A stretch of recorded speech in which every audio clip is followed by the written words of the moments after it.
In today's video, I'm going to teach you how to add a clickable image with a link in Wix. If you want visitors to be able to click an image and go to another page, a website, a section of your site, or even a document, Wix makes that process very simple. In this walkthrough, I'll show you exactly where to click and what to look for so you can set it up correctly without confusion. To get started, open your Wix site in the editor. Once you're inside your site edit screen, go to the page where you want the clickable image to appear.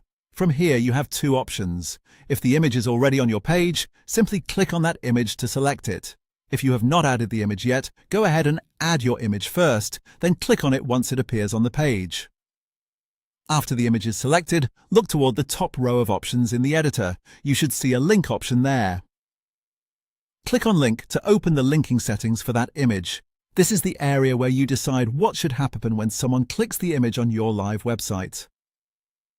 Wix gives you several link choices, which is helpful depending on what you want the image to do. For example, you can link the image to another page on your site if you want to help visitors navigate. You can link it to a section on a page if you want the image to jump to a specific part of your content. You can also choose a web address if you want the image to open an external website.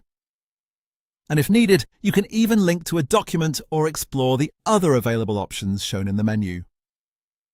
Once you choose the type of link you want, enter the necessary details for that link. The exact information you need to fill in will depend on the option you selected. Just make sure everything is correct, especially if you're using a web address, so the image sends visitors to the right place. When everything looks good, click Done to apply the link to your image. At that point, your image is now set up to be clickable. As a quick tip, it's always a good idea to preview your site and test the image afterward. That way you can confirm the link works properly and leads exactly where you intended. And that's all it takes to add a clickable image with a link in Wix.